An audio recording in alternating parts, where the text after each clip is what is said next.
राजनीतिक विरोध का मामला है तो व्यक्ति का नाम नहीं होना चाहिए, पार्टी का नाम होना चाहिए, सरकार का नाम होना चाहिए। मुझे लगता है जैसे मोदी का नाम लिया गया तो मोदी सरकार भी तो प्रचार होती है, ज्यादातर मोदी सरकार कहा जाता है, तो इसलिए मोदी को ही टारगेट किया गया। भाई जब आप ही की सरकार है तो आप ही का नाम लिया जाएगा।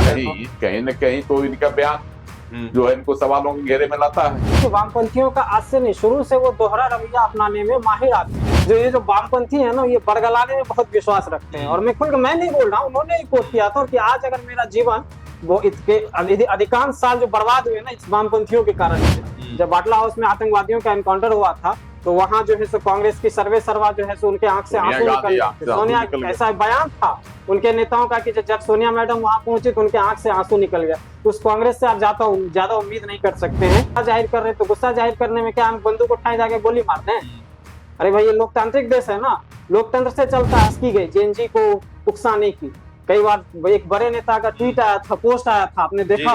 लेकिन यहाँ के जेएनजी उतने बेवकूफ नहीं है, वो समझदार निकले तो वो इन सब चीज से दूर रहते हैं। शायद यही कारण है कि जनता इनको साइडलाइन कर रही है, नकार रही है। और अगर आपकी जान चिकन नेक को अलग कर देंगे, कोई कहिएगा कि कितने अफजल मारोगे, हर घर से अफजल निकलेगा। अफजल गुरु कौन सा देवता था भाई? वो भी जो है प्रदेश अध्यक्ष का कोई वैल्यू नहीं। राजेश राम का कोई वैल्यू नहीं। राजेश राम क्या स्पष्टीकरण दे पाएंगे? आपको लगता है कांग्रेस में छोड़ दीजिए, प्रदेश अध्यक्ष की क्या औकात है और प्रदेश अध्यक्ष का क्या पावर है वो तो छोड़िए। कांग्रेस के जो राष्ट्रीय अध्यक्ष हैं उनका पावर आप देखते हैं कि उनको कितना पावर है।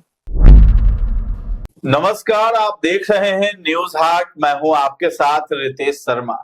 सत्ता साजिश और सियासत कार्यक्रम में आपका फिर से एक बार बहुत बहुत स्वागत है। आज चर्चा होगी जेएनयू की, क्योंकि वहां पर एक नारा लगा है, मोदी शाह तेरी कब्र खुदेगी। जी हाँ, जेएनयू जो पहले भी सुर्खियों में आ चुका है कन्हैया कुमार के समय, उस समय अफजल गुरु और भारत तेरे टुकड़े होंगे ये नारा सुनने को मिला था। अब इस बार जो है मोदी शाह की कब्र खुदेगी। आरोप किस पर लग रहे हैं, जेएनयू प्रशासन की क्या प्रतिक्रिया है और साथ ही साथ भाजपा ने इस पर क्या बोला है और कांग्रेस ने इस पर क्या प्रतिक्रिया दी है, उस पर हम चर्चा करेंगे। और ऐसे नारे आखिर क्यों लग रहे हैं, वो भी जेएनयू कैंपस से ही ये सब नारे सामने आते हैं। इसके साथ ही साथ बात होगी कांग्रेस की। मधुबनी में बिहार कांग्रेस के प्रदेश अध्यक्ष हैं राजेश राम, वहां मौजूद थे और विधायक दल के पूर्व जो नेता रहे हैं शकील अहमद खान, वो भी मौजूद थे। उनकी मौजूदगी में जो कार्यकर्ता है वो आमने सामने एक दूसरे से टकरा गए और उठापटक खूब चलने लगा। आखिर क्या वजह है? हार की समीक्षा हो रही थी, क्यों ये नौबत आ रही है, कांग्रेस में इस तरह की खबर क्यों आई, इस पर चर्चा करेंगे। साथ ही साथ जो है कुशवाहा के विधायक ने आज बड़ा फैसला ले लिया है। एक बयान है जिसको लेकर के हम चर्चा करने वाले हैं, क्योंकि कुशवाहा और उनके 3 विधायक ये नाराजगी की खबर सामने आ रही थी। आखिर वो विधायक अभी तक सामने नहीं आए हैं, कुशवाहा से बात भी नहीं करना चाहते हैं, क्या वजह है, इस पर हम चर्चा करेंगे। तो हमारे साथ जुड़े हैं न्यूज हाट के managing editor Ajay Kumar Mishra sir हैं और साथ में पत्रकार अश्विनी कुमार है। तो सबसे पहले सर आपसे समझेंगे, मोदी शाह की आखिर कब्र खुदेगी ऐसी बात कही जा रही है, वो भी जेएनयू से ही ऐसी बात नारे क्यों उठ रहे हैं? देखिए, उमर खालिद और शरजील इमाम ये लोग गिरफ्तार हुए थे दिल्ली दंगा के बाद 2020 में, है ना। उस समय इन लोगों पर आरोप लगा था, बहुत सारे आरोप लगे थे, उसमें गिरफ्तारी हुई इनकी दंगा में, कहीं न कहीं इनकी सहभागिता को लेकर, और इन लोग जेल में थे।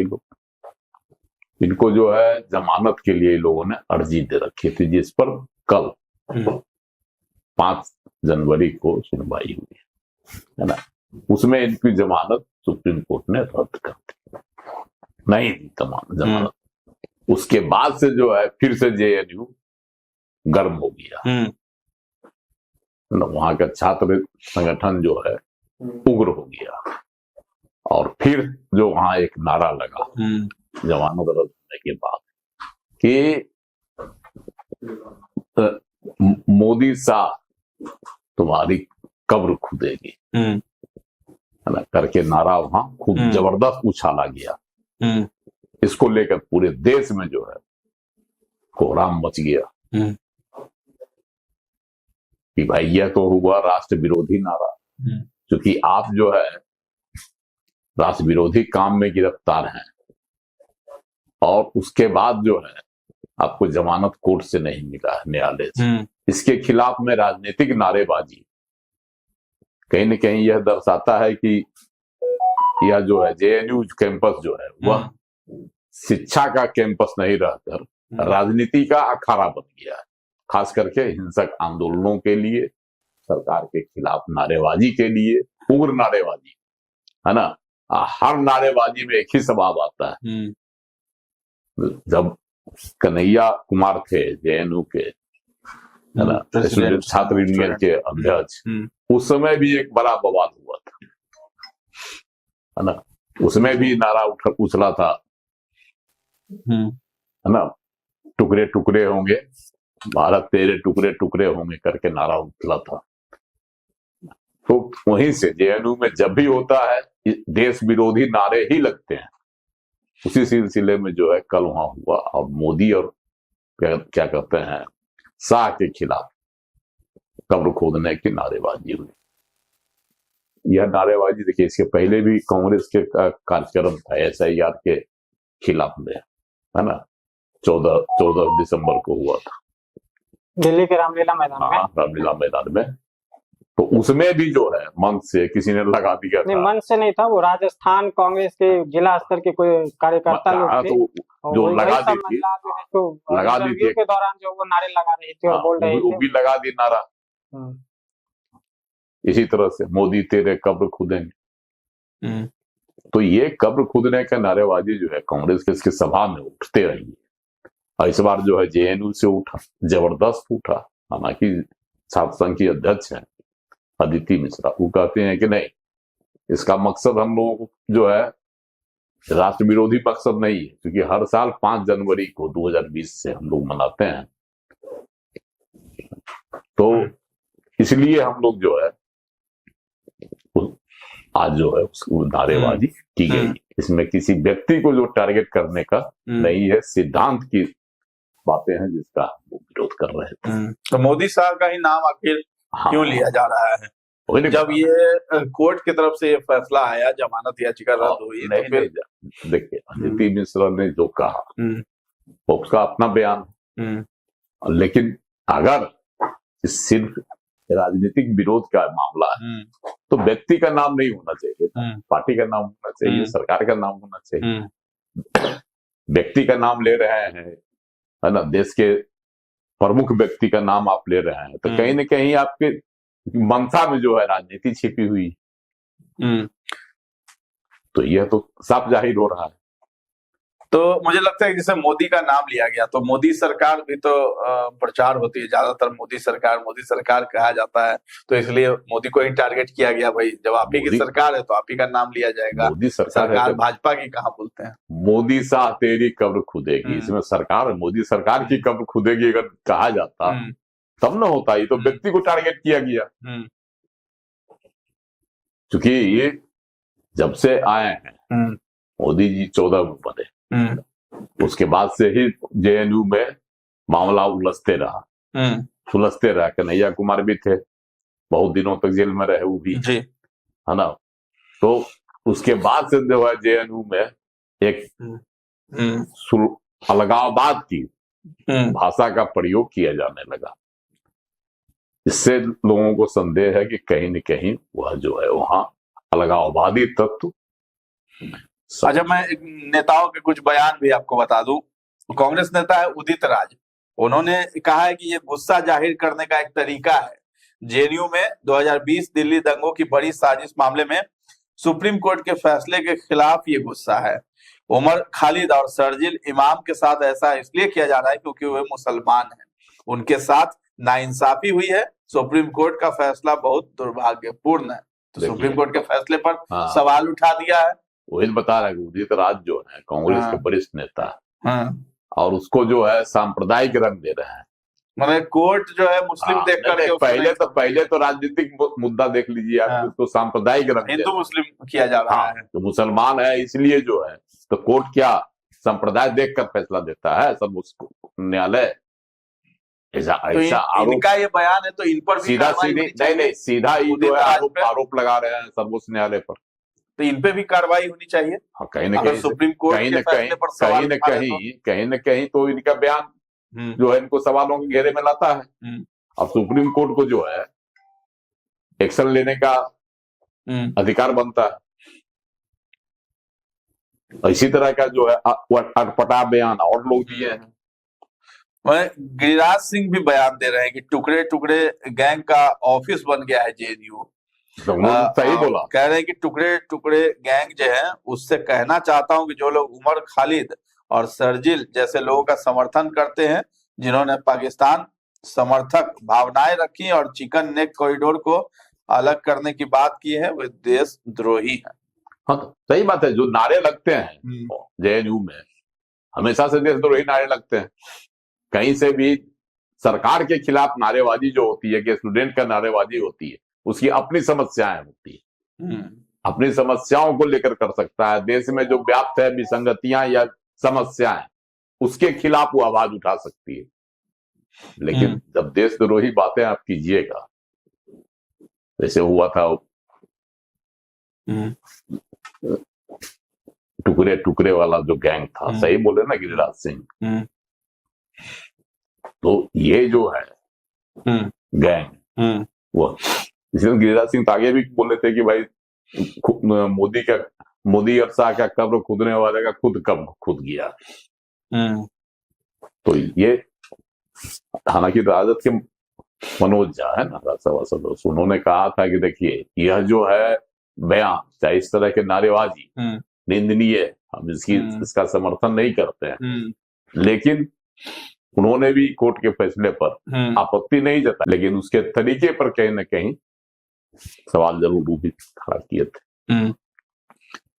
क्या लगता है अश्विनी जी, जिस तरह के नारेबाजी लगाए गए हैं, कॉलेज सिर्फ पढ़ाई के लिए जाना जाए, या फिर जो वहां से एक उम्मीद होती है लोगों को, छात्रों को, कि हम भी जो है पॉलिटिक्स में उतरने का एक रास्ता लोग समझते हैं कि राजनीति में आने का, छात्र जीवन से ही राजनीति में आते हैं और नेता बनने के ख्वाब देखते हैं। अब तो पॉलिटिक्स में भी यहाँ बहुत स्कोप है, युवाओं में खूब ज्यादा दिखता है। नहीं, पॉलिटिक्स में स्कोप युवाओं में आज से नहीं है, सब दिन से। और कॉलेज में छात्र राजनीति जो है सो आज की बात नहीं है, पुरानी बात, और ये होनी चाहिए।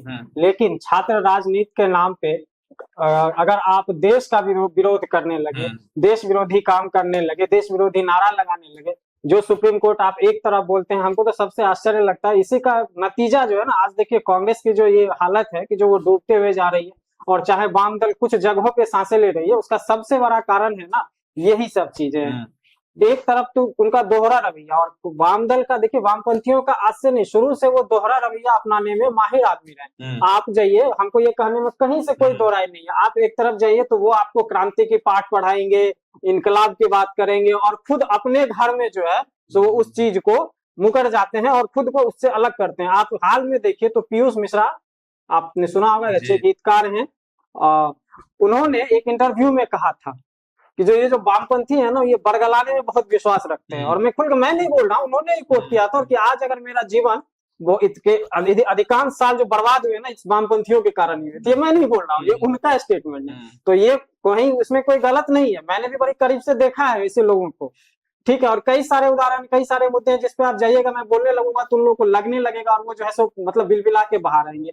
तो जेएनयू जो है सो शुरू से ऐसा नहीं है कि जेएनयू सिर्फ छात्र राजनीति का ही केंद्र नहीं, जेएनयू से पढ़े लिखे लोग भी निकले हैं और अच्छे अच्छे प्रोडक्ट निकले हैं। तो अब डिपेंड करता है कि आप किस ओर जाते हैं।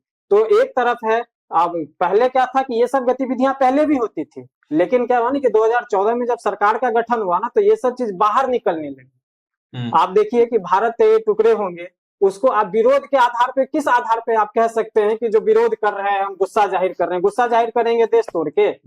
अब अगर आप शर्जील इमाम और उमर खालिद, ये दो नाम हैं, इन दोनों को अगर सुप्रीम कोर्ट से राहत नहीं मिलती है तो कोर्ट को कहीं ना कहीं कुछ लगा होगा, तभी तो राहत नहीं दिया उन्होंने। एक तरफ आप कहते हैं कि हमको कोर्ट पर बहुत विश्वास है, अगर यही सुप्रीम कोर्ट किसी मामले में सरकार के किसी फैसले को पलट देती है तो यही कांग्रेस वाम दल जो है सो उसका स्वागत करने लगते हैं। अगर वही किसी मामले में जो लगता है कोर्ट को कि नहीं, इस पे जो है प्रथम दृष्टया ये आरोपी है, इस पे आरोप सिद्ध हो सकता है, तो उस पे जो है सो ये बिलबिलाने लगते हैं, उसको जातीय रंग देने लगते हैं। और कांग्रेस की तो शुरू से, हमको आज से नहीं, आप शुरू से देखिए, उसकी यही पॉलिसी रही है, जिसके कारण आपको याद होगा बाटला हाउस इनकाउंटर, जब बाटला हाउस में आतंकवादियों का इनकाउंटर हुआ था, तो वहां जो है सो कांग्रेस की सर्वे सर्वा जो है सो उनके आंख से आंसू निकल गए। सोनिया, ऐसा बयान था उनके नेताओं का कि जब सोनिया मैडम वहां पहुंची तो उनके आंख से आंसू निकल गया। तो उस कांग्रेस से आप ज्यादा उम्मीद नहीं कर सकते हैं, क्योंकि उनकी जो क्या होती है ना, तुष्टीकरण करते करते वो कब देश विरोध काम करने, राष्ट्र विरोध काम करने लगती है, राष्ट्र विरोध का, ये उसको भी पता नहीं चलता। आपको मैंने एक बाटला हाउस इनकाउंटर का उदाहरण दे दिया। अब देखिए शर्जील इमाम का वो वीडियो आपने भी सुना होगा, जब सीएए कानून का ये लोग विरोध कर रहे थे तो उन्होंने कहा था कि इतने पत्थर डाल दो कि पूरा रोड ब्लॉक कर दो, चिकन नेक अपने आप से कट जाएगा। ऐसे आदमी से आप ये उम्मीद करते हैं? ऐसे आदमी के लिए अगर किसी को दुख होता है तो ये तो सबसे हास्यास्पद है, और ये चिंता का विषय है, गंभीर चिंता का विषय है। तो इस पे तो बोलना ही नहीं चाहिए। और रही बात जेएनयू पे, तो आप कहते हैं ना कि जो बुझा हुआ जो दीपक होता है ना, वो फकफकाते रहता है। तो जेएनयू की कहीं ना कहीं स्थिति में, जेएनयू की बात नहीं कर रहा हूँ, जेएनयू में जो ये वाम संगठन और वाम दल है, जो पता नहीं अब सरकार का विरोध करते करते कब देश विरोध की ओर पहुंच जाते हैं, वो अंतिम सांसें ले रही है। वैसे मैं पहले से ही कहता आ रहा हूँ, देश के कुछ ही हिस्से बचे हैं जहां पे ये लोग बचे हैं, और अगर अपने गतिविधि में और अपने रणनीति में ये लोग सुधार नहीं लाएंगे तो बहुत जल्द इनका सफाया होना तय है। और रही बात, आप विरोध करने का बहुत सारा तरीका होता है। आप कहें कि हम गुस्सा जाहिर कर रहे हैं, तो गुस्सा जाहिर करने में क्या हम बंदूक उठाए जाके गोली मार दें? अरे भाई, ये लोकतांत्रिक देश है ना, लोकतंत्र से चलता है। और क्या मोदी साहब ने शर्जील इमाम या उमर खालिद को ये कर दिया है? आप ही ना एक तरफ बोलते हैं कि नहीं सुप्रीम कोर्ट स्वतंत्र है, हमको सुप्रीम कोर्ट पे भरोसा है, जब कोर्ट फैसला देता है तो आप कहते हैं कि जो हमको गुस्सा है। काहे का गुस्सा भाई? मुस्लिम है इसलिए। देखिए, ये सांप्रदायिक रंग देने की कोशिश की जाती है, लेकिन अब देश इतना समझदार हो चुका है, देश के लोग इतने समझदार हो चुके हैं। आप देखिए, मैं बोलना नहीं चाह रहा था कि कई बार यहाँ भी एक कोशिश की गई जेएनजी को उकसाने की। कई बार एक बड़े नेता का ट्वीट आया था, पोस्ट आया था, आपने देखा, लेकिन यहाँ के जेएनजी उतने बेवकूफ नहीं है, वो समझदार निकले तो वो इन सब चीज से दूर रहते हैं। शायद यही कारण है कि जनता इनको साइडलाइन कर रही है, नकार रही है। और अगर अभी भी अगर ये इस तुष्टीकरण से ये बाहर नहीं निकलेंगे ना, तो ये पूरी तरह से नकार दिए जाएंगे। मैं ये नहीं कह रहा हूँ कि मेरा कोई व्यक्तिगत विरोध है कांग्रेस से, मेरा व्यक्तिगत कांग्रेस से कोई विरोध नहीं। मैं शुरू से ही बोल रहा हूँ, उनके नीतियों का मैं विरोध करता हूँ, क्योंकि जिस तरह का नीति, आप सरकार की नीति का विरोध करिए, सरकार की नीति का विरोध करते करते आप देश का विरोध करने लगिएगा। आप देश के जो प्रधानमंत्री नरेंद्र मोदी की बात कर रहे हैं, मोदी साहब तेरी कब्र खुदेगी, आप ये बोल रहे हैं, तो आप सोचिए कितना चिंताजनक बात है। और आप कहते हैं कि हमको बोलने नहीं दिया जाता। इस देश में जितनी अभिव्यक्ति की आजादी है ना रितेश जी, उतनी तो पूरे दुनिया में कहीं नहीं है। यही चीज आप अगर थोड़ा चाइना में बोल के देख लीजिए ना, अमेरिका में बोल के देख लीजिए, रसिया में बोल के देख लीजिए, आपको दिखेगा अभिव्यक्ति की आजादी। छोड़िए अभी ये सब तो कहेंगे कि जो नहीं तानाशाह है, फलना है, चिलना है, किसी और लोकतांत्रिक देश में जाके बोल के देख लीजिए, दिख जाएगा आपको। तो ये क्या है, तो इन लोगों की ये इससे कहिए कि सोच जो है वो उजागर हो रही है, और ये सोच है। और कोर्ट का ये फैसला कहीं ना कहीं, अभी तक जो कोर्ट का ये फैसला है, इसका मैं तो खास करके व्यक्तिगत तौर पे मैं स्वागत करता हूँ कि ऐसे चाहे वो किसी धर्म से, किसी जात से, किसी समुदाय से, किसी संप्रदाय से हो, जो आदमी देश के विरोध में काम करे, जिसके ऊपर लगे कि जो प्रथम दृष्टया कोर्ट ने कहा है कि जो इस पे आरोप ये लग रहे हैं कि ये लोग आरोपी है, इसीलिए 1 साल तक अब ये जमानत की अर्जी नहीं दे सकते हैं। तो ऐसा इसको धर्म के चश्मे से और राजनीति के चश्मे से नहीं देखना चाहिए बिल्कुल भी। 5 से 6 बार लगता है कि जमानत के लिए डाल चुके हैं। अब जो 1 साल के लिए अब स्टे लगा दिया, 1 साल के लिए आप नहीं ले सकते, बिल्कुल अच्छी बात है। आप कहिएगा कि जो हम चिकन नेक को अलग कर देंगे, कोई कहिएगा कि कितने अफजल मारोगे, हर घर से अफजल निकलेगा। अफजल गुरु कौन सा देवता था भाई? इस देश में तो अफजल गुरु को भी जस्टिफाई करने की कोशिश की गई है। उसको तो छोड़िए, अजमल कसाब को हिंदू बताने की अभी भी। और देखिए, भारत देश ऐसा देश है जहां हम लोग दुर्गा की पूजा करते हैं, तो जेएनयू में महिषासुर का पूजा किया जाता है। तो ये एक तरह की उकसावे की उन लोग की राजनीति है, और वो करते रहेंगे, एक पॉकेट में सिमट गए हैं, धीरे धीरे खत्म हो जाएंगे। चलिए, मधुबनी में जो है कांग्रेस के प्रदेश अध्यक्ष राजेश राम गए हुए थे, शकील अहमद खान भी थे। हार की समीक्षा की जिम्मेदारी लगता है लोगों को मिली है कि सब जगह जाइए, जिलेवार जो है जो समीक्षा कीजिए। उठा पटक क्यों होने लगा वहां? वीडियो सामने आ गया, लड़ाई झगड़ा होने लगा, आमने सामने हो गए कार्यकर्ता। वहां जो है समीक्षा बैठक करने के प्रदेश अध्यक्ष है, मैंने मान सम्मान भी नहीं रखा गया प्रदेश अध्यक्ष का, उनके सामने ही मतलब पूरा घमासान हो गया। कांग्रेस में तो ये स्थिति है, ये मुख्यालय में हुआ था कि मैं कांग्रेस का झंडा लगा था, उसी लाठी से एक दूसरे को दे मारने लगे पूरा एकदम। तो तस्वीर जो चल रही है जी। उसको भी देख सकते हैं किस तरह से एक दूसरे पर जी। मारपीट लोग कर रहे हैं। हाँ, और वहां जो समीक्षा बड़ी बैठक शर्मनाक करते हैं, स्थिति है। ऐसे शर्मनाक हार की स्थिति समीक्षा है। क्या ऐसे होती है? एक दूसरे देखिए, को लाठियों से देखिए, पीट और कारण वो क्या भी है ना, वो भी जो है प्रदेश अध्यक्ष का तो कोई वैल्यू नहीं। राजेश राम का कोई वैल्यू नहीं, इज्जत नहीं किया जा रहा है हाँ, उनका। कहीं नहीं। ये साफ संदेश जा रहा है। देखिए- साफ संदेश जा रहा है कि पार्टी के जो पदाधिकारी होते हैं, कार्यकर्ता, उनकी इज्जत नहीं करते। नहीं, इसमें देखिए कहीं ना कहीं राजेश राम से भी गलती हुई। राजेश राम व्यक्तिगत तौर पे अच्छे आदमी हैं, आप राजेश राम से मिलिए, बड़े सौम्य व्यवहार के आदमी हैं और पढ़े लिखे आदमी हैं, अच्छे आदमी। लेकिन उनसे भी क्या गलती हुई ना, कई जगह पे वो थोड़ा उनको भी लगा कि जो उनको पता नहीं चला मेरे हिसाब से कि जो प्रदेश अध्यक्ष का कुछ पावर होता है जिसका वो सही से इस्तेमाल नहीं किए, और जिसके कारण उन्होंने खुद की जो लाचारी दिखाने लगे कि जो टिकट बांटने को लेकर, आपको वो बयान याद होगा, जो ऑडियो एक वायरल हो रहा था वो याद होगा। तो ऐसे में तो कार्यकर्ताओं में आक्रोश रहेगा ना। और कांग्रेस में तो खुल के गुटबंदी हुई है, शुरू से आप देख लीजिए। तो वो आक्रोश है, तो आप समीक्षा बैठक करेंगे तो वहां जो कार्यकर्ता आपके लिए दिन रात लगे रहते हैं फील्ड पे।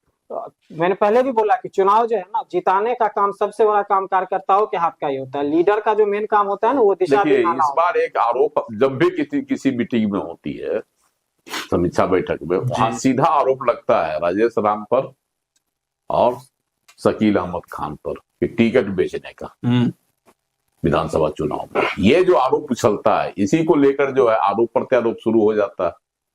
लेकिन देखिए ये भी- आरोप लगता है सर, ठीक है, लेकिन राजेश राम जिस तरह के व्यक्ति हैं, मुझे नहीं लगता है कि वो टिकट बेचने नहीं, वाले ऐसा नहीं है। में शामिल होंगे। देखिए, देखिए कार्यकर्ताओं में एक गुस्सा होता है। व्यक्तिगत जो हो, सीट की जिम्मेदारी बांटने की इन्हीं को थी, हाँ, लेकिन अरे ये तो तो राजेश ऊपर से फैसला होता है, अलग कमानी है। राजेश राम के बाद जिम्मेदारी से होती है। अनुशंसा करके एक- भेजता है एक- प्रदेश कमेटी ना। देखिए एक तरफ कहा जाता है, दूसरी तरफ हाथ बांध के रखिएगा आप। राजेश राम, अब ये कांग्रेस की स्थिति आज जैसे ऐसी क्यों आपने है? देखा होगा आरजेडी में जिस तरीके से, चलिए ठीक है, लालू यादव दे देते हैं टिकट लिफाफा, तेजस्वी आते हैं वापस ले लेते हैं। आप तो देखे थे ये किस तरह की चीजें फिर? तो प्रदेश ये अध्यक्ष कौन थे वहाँ?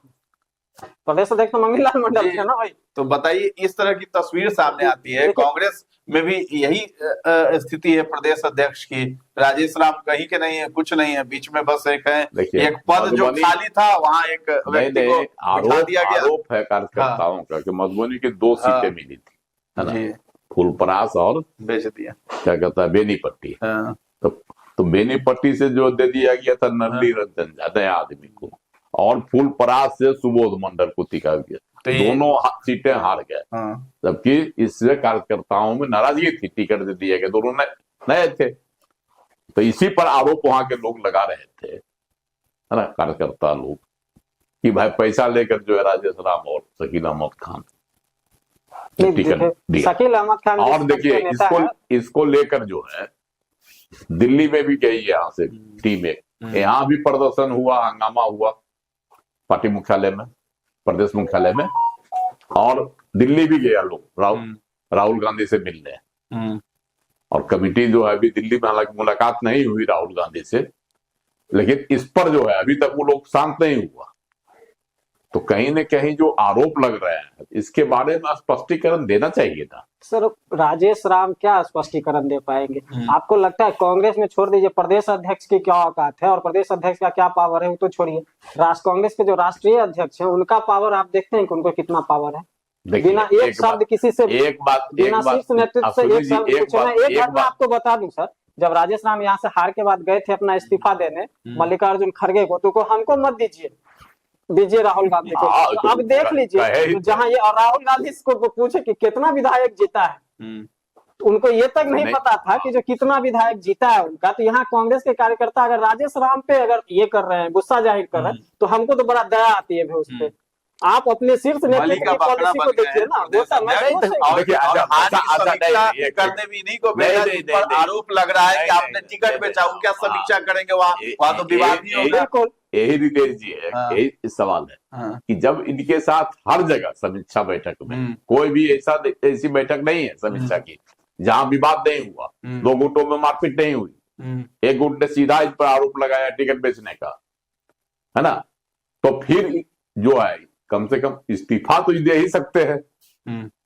चर्चा तो तो चली भाई थी इस्तीफा इसकी। दिया, स्वीकार नहीं किया गया, तब क्या इसकी करेंगे? चर्चा चली थी कि राजेश राम ने दिल्ली में इस्तीफा दे दिया, दे दिया सौंप था, दिया। उन्होंने स्वीकार नहीं किया, स्वीकार नहीं किया, ये बात है। लेकिन तो अब क्या करेंगे? जबरदस्ती इस्तीफा दे देंगे? नहीं हमारा लीडर, नहीं भाई, हम नहीं काम करेंगे। ऐसे थोड़ी होता है सर, नेता है, संगठन में पार्टी में नेता है, है। सर थोड़ी है, पार्टी में। करियर और बचाना है आगे। कोई भी सर, कोई भी ये राजनेता, कोई भी राजनेता तेजस्वी की तरह नहीं होता है कि एक ही बार में हताश होकर बाहर जाएगा। राजेश राम भाई जमीनी स्तर के नेता हैं, वो संघर्ष करने वाले हैं। विधायक से प्रदेश अध्यक्ष देखिए, एक बन बात है, गए। पार्टी का अध्यक्ष पद छोड़ सकते हैं, ऐसा नहीं है कि। सर उन्होंने तो छोड़ने की क्या, अब जब शीर्ष नेतृत्व उन पे भरोसा जता रहा है तो वो अपने स्तर से काम कर रहे हैं। लेकिन उन्होंने जब कहा था उस समय कि हमको जैसा कहा जाएगा हाईकमान से, हम वैसा करेंगे तो ठीक है, करेंगे। तो जो आरोप लग रहा है, तो सर ये हाईकमान ना निर्णय ले, इन्होंने तो अपना वही नहीं कहा, कहीं न कहीं राजेश राम भी दोषी है। देखिए, और कोई बातें जो आती ये है, सर, ये इस तरह का जो नाराजगी है ना, ये कोई बड़ी बात नहीं है। जब भी हार होती है किसी भी दल की, तो उनके कार्यकर्ताओं में ये नाराजगी स्वाभाविक है। अगर आज भाजपा हार जाती ना, अगर भाजपा हार जाती या जदयू हार जाता, तो सेम सीन आपको वहां भी देखने को मिलता, क्योंकि कार्यकर्ता बड़े उम्मीद से बड़े लगे रहते हैं, और उनकी जो मेहनत होती है ना, तो वो उनकी झंझलाहट जो है सो वो जायज है, और वो धीरे धीरे शांत होगा। राजेश राम अपना काम कर रहे हैं, और उनको इस तरह के विरोध का सामना बहुत जगह करना पड़ेगा, लेकिन जब वो कार्यकर्ता को समझाएंगे, असल मुद्दे जो हार के वो सब स्पष्ट करेंगे, तो अपने आप सब कुछ धीरे धीरे फिर से ठीक होगा। और जैसे भी, क्योंकि अब जो है सो कांग्रेस फोकस कर रही है, क्योंकि अब राहुल गांधी का एक ही जो ध्येय है, वो है अब लोकसभा का चुनाव जी। क्योंकि वो देखिए, पश्चिम बंगाल में भी बहुत ज्यादा खास उनके पास कुछ करने के लिए है नहीं। एक उम्मीद जगी है कि वहाँ की एक, देखिए मैं उनका नाम भूल रहा हूँ, एक बड़ी नेत्री हैं जो पहले कांग्रेसी हुआ करते थे, बीच में टीएमसी में चले गए, वापस छोड़ के कांग्रेस में गई हैं, तो एक उधर उम्मीद जगी है।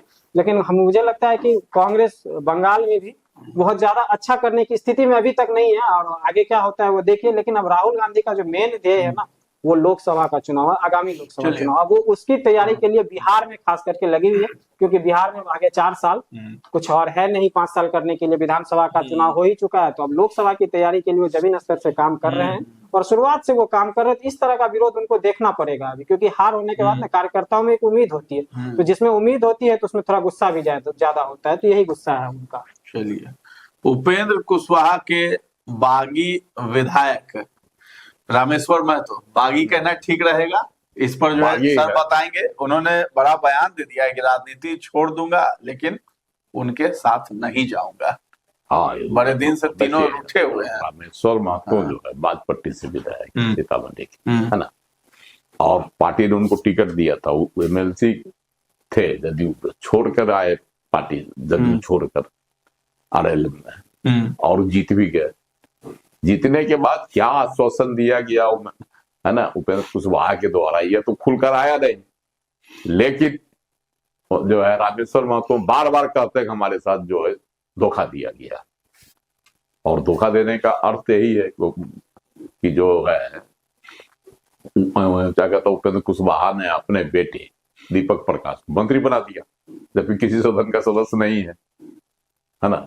तो उसके बाद से ही जो है यहाँ असंतोष पंपा, 3 विधायक इनके एकदम बागी के तौर पर चल रहे हैं। हालांकि मुखर ज्यादातर रहते हैं जो है कुशवाहा,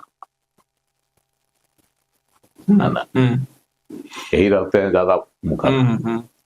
लेकिन क्या इसमें जो है, जब भी बयान इनका आता है, अति कुशवाहा कहते हैं, रामेश्वर महतो ज्यादा मुखर रहते हैं, है ना।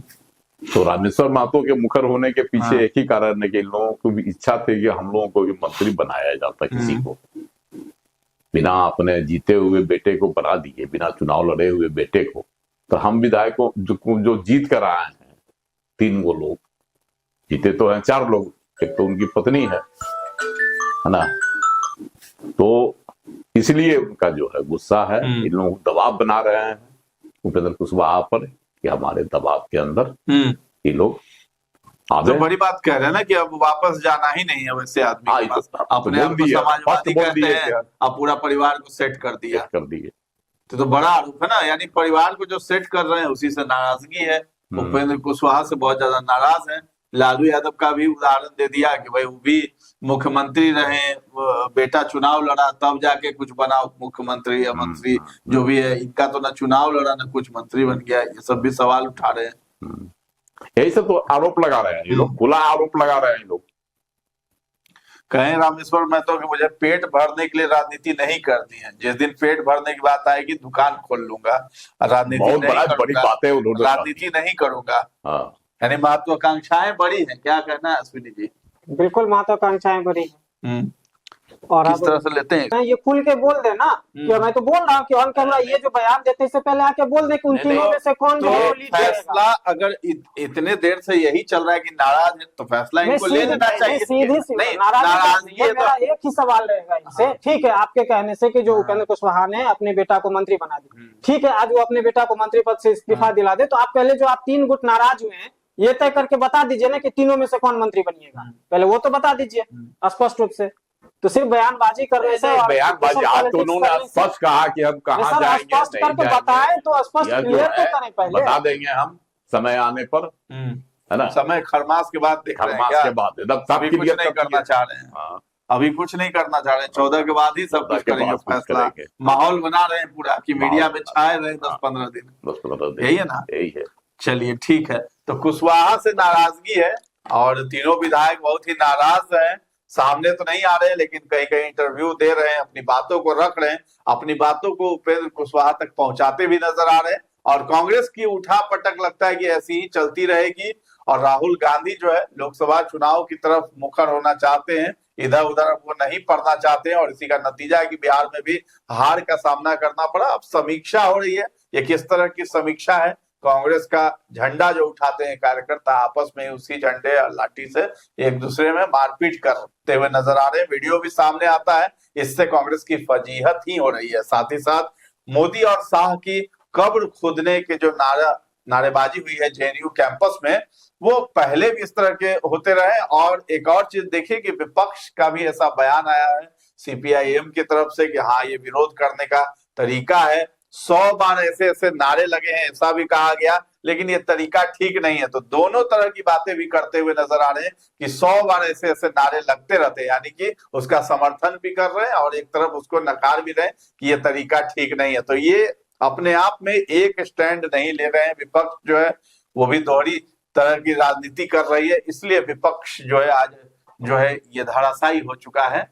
और मोदी शाह कि कब्र खोदने की बात करते हैं, सुप्रीम कोर्ट का विरोध करते हैं। लोकतांत्रिक देश है, इसमें इस तरह का विरोध कितना जायज है ये आप पर हम छोड़े जाते हैं। आप कमेंट में हमें बताइएगा क्या ये विरोध करना, ये नारेबाजी करना सही है?